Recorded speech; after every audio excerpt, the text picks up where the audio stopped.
Bonjour à tous et bienvenue dans cette nouvelle vidéo sur Typhon sur le Pacifique, le jeu Vae Victis.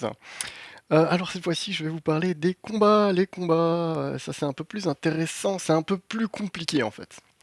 Et c'est d'ailleurs, je trouve, un des points importants à relever pour tout ce qui est Vae Victis.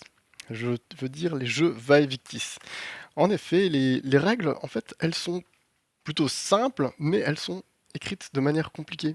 Et là, j'ai l'impression que c'est un défaut, alors je sais pas, je suis peut-être le seul à l'avoir, mais un défaut pour Vae Victis en général. C'est-à-dire, on a des pages et des pages de règles, hein. Là, on est ah, sur 15, 16, 17 pages de règles.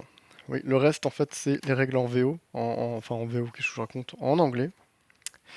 Et je trouve que parfois, les tournures sont hasardeuses. Et par exemple, ce qui m'a beaucoup aidé, c'est un exemple d'opération combinée, un exemple de combat. C'est ce petit encart-là qu'on voit dans ce... Oh, la mise au point. Ce petit encart qu'on voit dans le livre de règles qui m'a vraiment permis de comprendre certains points de règles.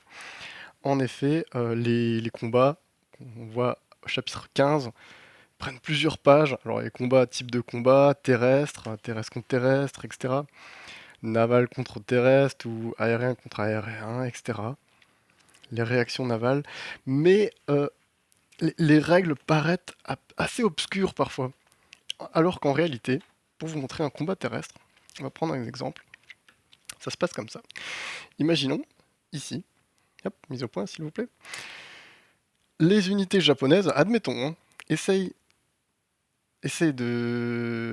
qu'on trouve là, sur cette zone Moluques, je sais pas comment on prononce, en gros dans les Philippines, hein, si je dis pas de bêtises, essaye, donc attaque donc la 16A qui essaye d'attaquer les marines, on peut dire, je crois que c'est des marines, hein, la 10C, je sais pas, c'est peut-être de l'infanterie.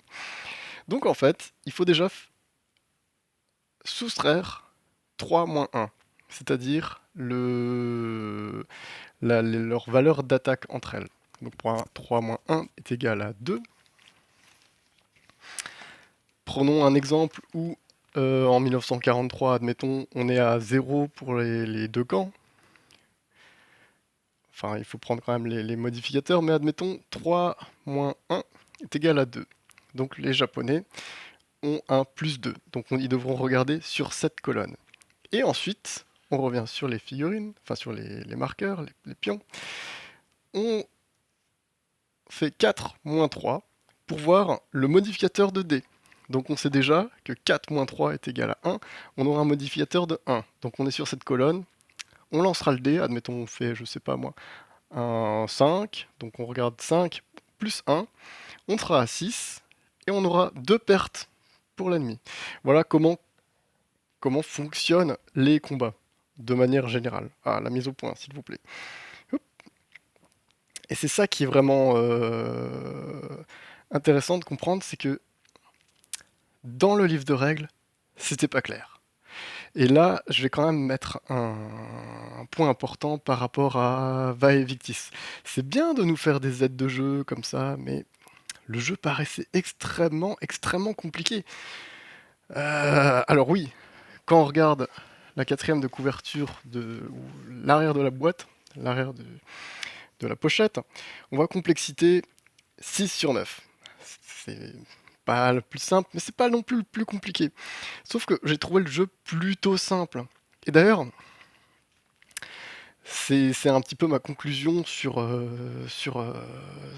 on peut dire sur ce jeu, sur cette partie. Là, je suis seulement au milieu du jeu, hein. Il n'y a pas encore eu la bascule, c'est-à-dire les Américains ne sont pas encore passés en tant que joueurs.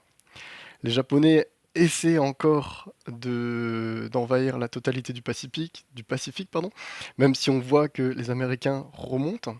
De la même manière, ici, les Japonais sont bloqués sur Midway.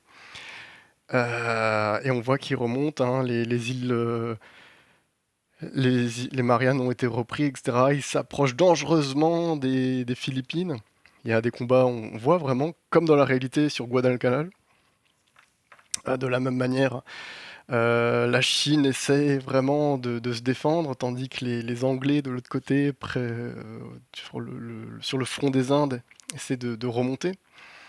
Enfin voilà. On a à la fois donc un mix de réalisme et historique en fait.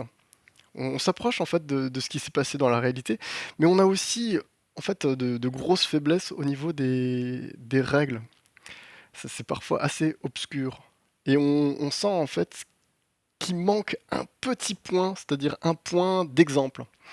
Ce serait vraiment génial que dans d'autres scénarios, Vae Victis, d'autres jeux comme ça, on ait plus d'exemples concrets.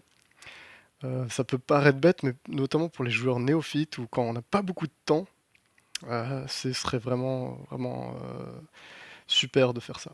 Bon voilà, je vais passer à un autre point pour la prochaine vidéo. À bientôt!